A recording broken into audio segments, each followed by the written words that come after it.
इस कार्यक्रम के पुण्यार्जक हैं सिद्धांत Jain civil line Delhi, Savita Sagar Jain Rishabh Vihar Delhi, Rakesh Sangeeta Sonam Ritika जिनिशा AV2 Delhi, Sunita Sachin Jain Shriram road Delhi, Shrimati श्रीमाला Narendra बहादुर जैन ग्रीन पार्क, स्वर्गीय सुरेश चंद कागजी की स्मृति में संतोष जैन कालिंदी कॉलोनी दिल्ली।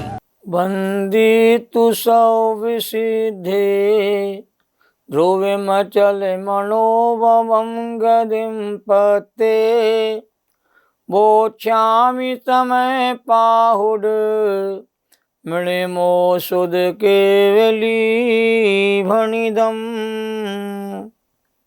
आचार्य कुंद देव और उनके दोनों महान टीकाकारों को नमन और वंदन।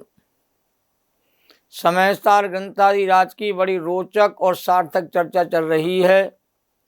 पुण्य पाप अधिकार यहाँ पर चल रहा है और पुण्य पाप अधिकार में सिद्ध किया जा रहा है कि पुण्य और पाप के परिणाम दोनों ही स्वभाव परिणाम कर्म बंधन के हेतु हैं, संसार के हेतु हैं, ये मोक्ष के हेतु नहीं हैं। मोक्ष का हेतु एकमात्र ज्ञान को सिद्ध किया जा रहा है और आत्मा के श्रद्धान ज्ञान ध्यान रूप सामायिक या शुद्धोपयोग ही मुक्ति का कारण है। सुपयोग की परिणति ज्ञानी मुनिराजों के भी होती है, पर शुद्धोपयोग कर्म क्षय का कारण नहीं है, शुद्धोपयोग का परिणाम ही कर्म क्षय का कारण है। यह विशेष बात समय सार के माध्यम से कही जा रही है। तो संपूर्ण कथन का तात्पर्य यह है कि कर्म क्षय का हेतु आत्मा के श्रद्धान ज्ञान ध्यान रूप सामायिक या शुद्धोपयोग है, स्वभाव भाव नहीं है, क्योंकि वे स्वभाव भाव कर्म बंधन के कारण हैं।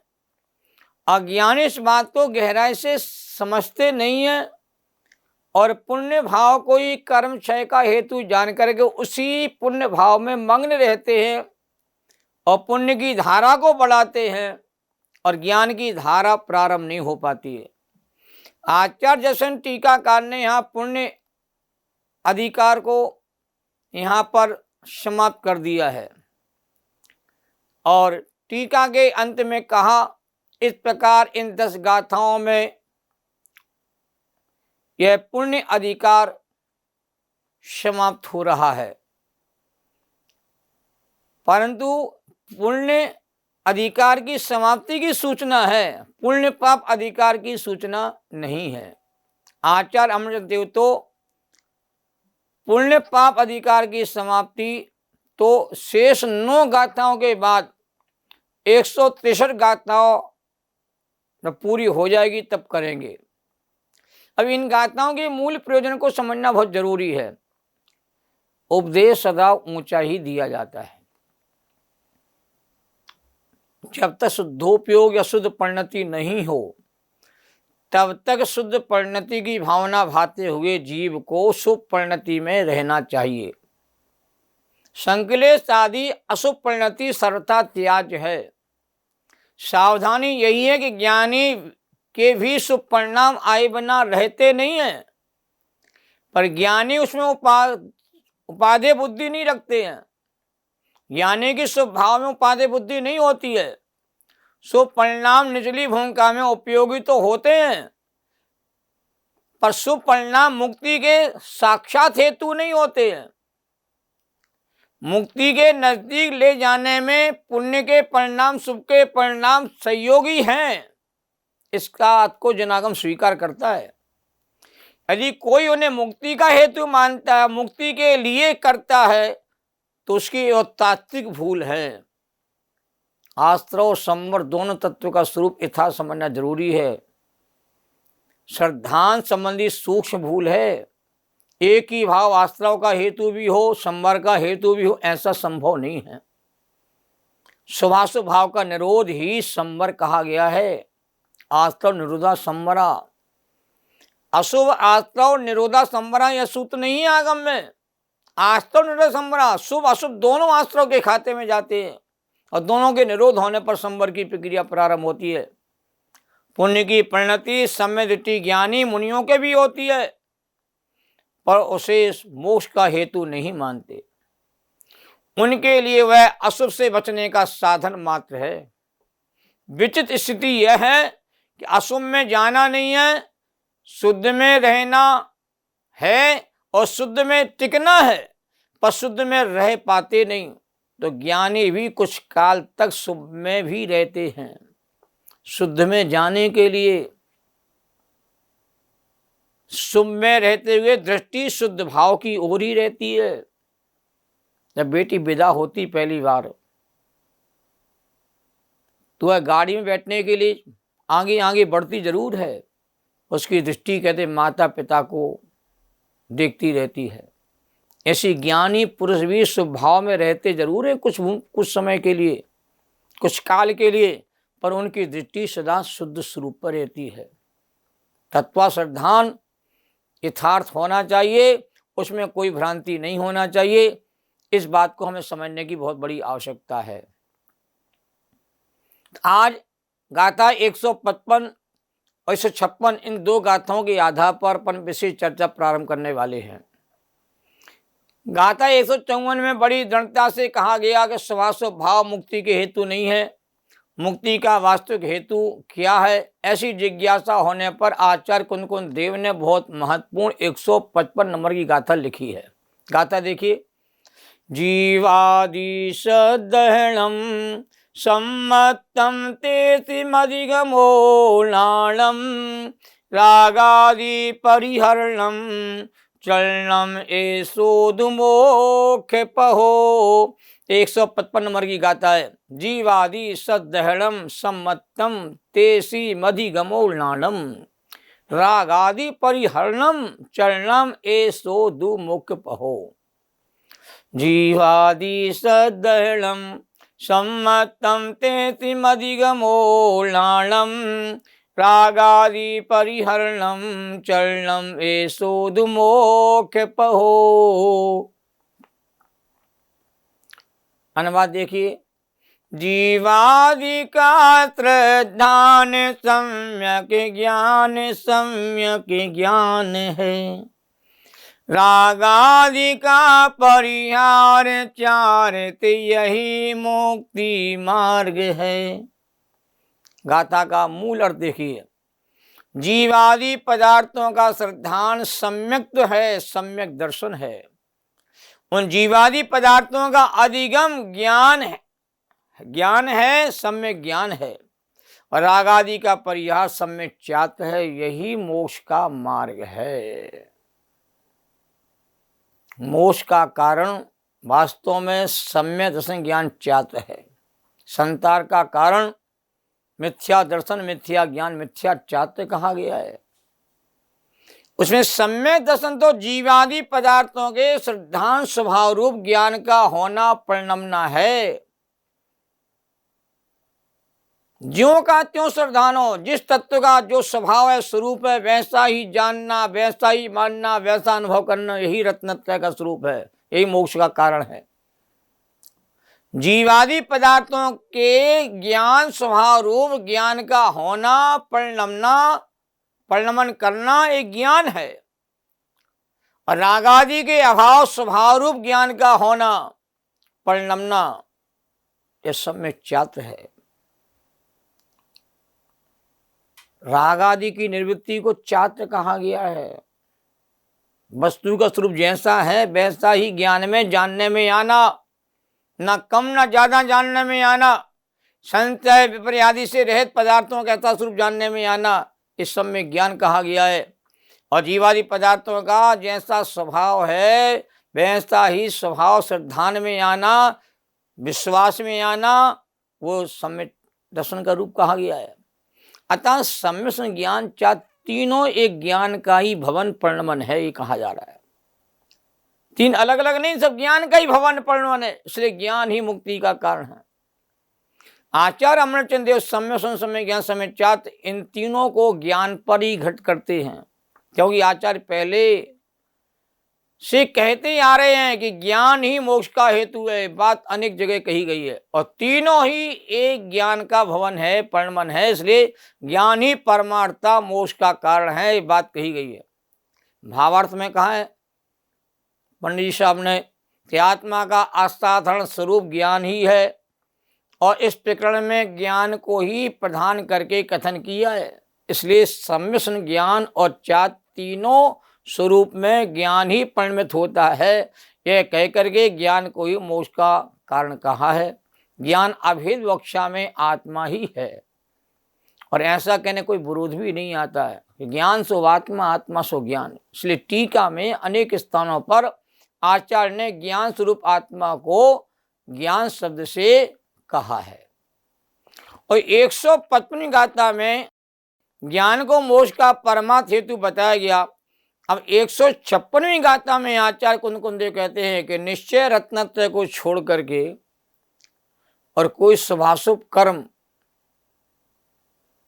मोक्ष का कारण कहते हैं, मानते हैं तो उनकी मान्यता मिथ्या है, सम्यक नहीं है। क्योंकि शुभाशुभ कर्म बंधन के हेतु हैं, मोक्ष के हेतु नहीं है। बात कुंद स्वामी ने बहुत जगह कही है।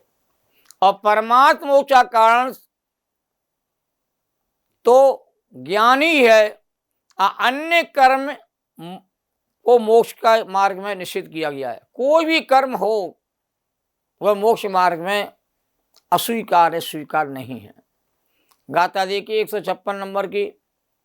मोतोणिच्छियट्ठम व्यवहारेण विदुषा पवठन्ति परमात्मस्ति दाने दो जदीण कम्मा कहो भी हो। मोतूर्ण निच्छियट्ठम व्यवहारेण विदुषा पवठन्ति परमात्मस्ति दाने दो जदीण कम्मा कहो भी हो। एक साथ लय के साथ देखती गाथा को। मोतोणिच्छियट्ठम व्यवहारेण विदुषा पवठन्ति परमात्मस्ति दाने दो जदीण कम्मा कहो भी हो। अनुवाद देखिए। विद्वान गण भूतार्थ तजी वर्तन करे व्यवहार में, पर कर्म चय तो कहा है परमार्थ आश्रित संति के।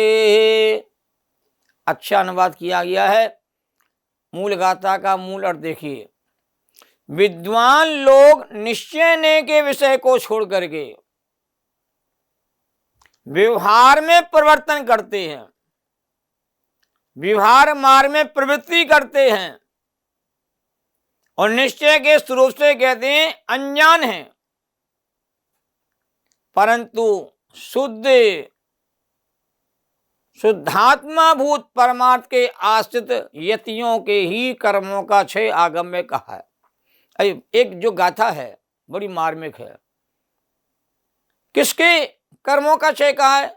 जो यति मुनि ज्ञानी धर्मात्मा जी परमार्थ का आश्रय लेते हैं, शुद्ध स्वरूप का आश्रय लेते हैं, उनके ही कर्मों का क्षय होता है। 11वीं गाथा में सब कहा था भूतार्थ का आश्रय लेने वाले जीव कहते हैं सम्य दृष्टि होते हैं। जो भूतार्थ का आश्रय नहीं लेता वो सम्य दृष्टि ज्ञानी धर्मात्मा जीव नहीं होता है। वस्तु का स्वरूप दोनों नयों के माध्यम से कहा गया है, परमार्थ से भी और व्यवहार से भी। और जो के लिए व्यवहार का आश्रय लेते हैं वो संसारी हैं। जो निश्चय का आश्रय लेते हैं ऐसे मुनिराज के निर्वाण को प्राप्त करते हैं। कुछ लोग परमार्थ मोक्ष हेतु से जो अन्य हैं, जो व्रत तप आदि शुभ कर्म को मोक्ष का हेतु मानते हैं और ये मान्यता संसारियों में बहुत ज़्यादा पाई जाती है। पुण्य करते करते कहते हैं मोक्ष की प्राप्ति एक न एक भाव में हो जाएगी, इसलिए पुण्य करते चलो और हम मोक्ष को प्राप्त कर लेंगे, ऐसी धारणा संसार के बहुत जीवों पाई जाती है। यहाँ उन सभी का निषेध यहाँ पर किया गया है। जमीन की सफाई करोगे, खेत की सफाई करोगे तो फसल पैदा नहीं होगी। खेत में बीज बोया जाएगा तभी कहते फसल की प्राप्ति होती है। इस बात को दुनिया में कोई किसान भूलता नहीं है। वो खेत की सफाई भी करता है, पानी भी देता है, खाद भी डालता है, पर जानता है ये खाद पानी काम के जभी हैं जब उसमें कहते हैं उत्तम क्वालिटी का बीज बोया गया हो। उत्तम क्वालिटी का जब बीज बोया जाता है तो ये सब चीज उसमें सहयोग करते, मदद करते हैं, पर बीज के अभाव में ये चीजें कहते कार्यकारी नहीं होती हैं। इसलिए परमार्थ की प्राप्ति के बिना, परमार्थ की अनुभूति के बिना, शुद्धात्मा की अनुभूति के बिना किसी जीव को मोक्ष की प्राप्ति नहीं होती। कितनी उच्च कोटि का पुण्य भाव करे, उसका फल कहते हैं संसार ही है, क्योंकि ये वित्तादि अन्य द्रव्य के स्वभाव वाले पुद्गल रूप हैं। इस कारण उनके स्वभाव से ज्ञान का भवन होना नहीं बनता। जो परमार्थिक मोक्ष हेतु है वही एक द्रव्य स्वभाव वाला, जीव स्वभाव वाला होने से उसके स्वभाव द्वारा ज्ञान का भवन होना बनता है।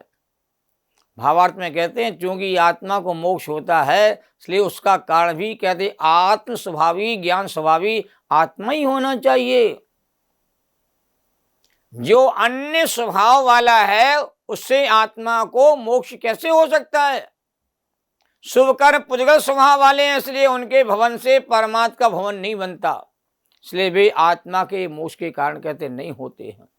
और ज्ञान स्वभावी आत्मा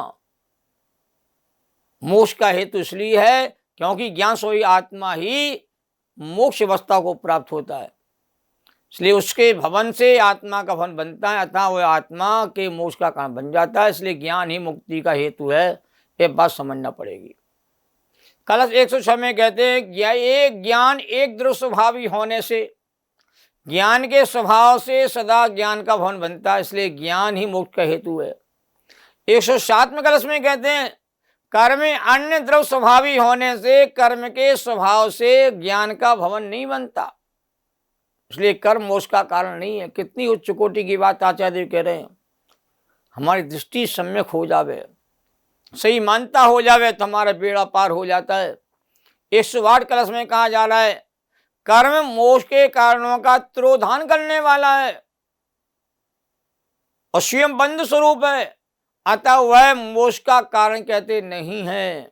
ज्ञान मात मोक्ष मार्ग इस संदर्भ में नाटक समय सार में इस सवैया छंद आया है जो सुनने लायक है।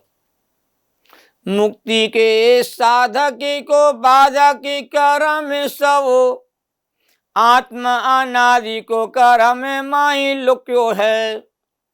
एते पर कहे जो कि पापी बुरो पुण्य भलो, सो महामूल मोक्ष मार्ग सो चुके है। क्या कह रहे हैं यहाँ पर कि मुक्ति के मार्ग में सारे बाधक कहते कर्म कहते कहे गए हैं। कर्म मुक्ति को रोकता है और आत्मा अनादि का से कहते कर्म के कारण से छिपा हुआ है। फिर भी लोग पाप को बुरा कहते, पुण्य को अच्छा कहते हैं और पुण्य को भला मानते हैं। ऐसे महान मूर्ख पुरुष कहते हैं मोक्ष मार्ग से दूर हो गए हैं, उन्हें मोक्ष मार्ग की प्राप्ति का योग नहीं बनता है। तो मुक्ति के साधक को सर्व कर्म बाधक है, आत्मा अनादि का से कर्मों छिपा हुआ है। इतने पर भी जो पाप को बुरा पुण्य को भला मानते हैं वही मूर्ख मोक्ष मार्ग से विमुख है। एक उच्च कोटि की बात यहाँ कही है, इस सार को हमें अच्छी समझने का प्रयास करना चाहिए। सहजानंदी शोध स्वरूपी अविनाशी में आत्मस्वरूप, ज्ञानानंदी पूर्ण निराकुल सदा प्रकाशित चेतन रूप। इस कार्यक्रम के पुण्यार्जक थे श्रीमती मंजू विनोद जैन गुड़गांव, सरला राज स्वाति जैन राजपुर रोड दिल्ली, आयुषी अतिशय जैन, आराधना जैन जर्मनी, सुबोध अंजू सुनीत शिवानी कालिंदी कॉलोनी दिल्ली, सुशील विनोद जैन योजना विहार, विकास स्वाति जैन ग्रेटर कैलाश 3।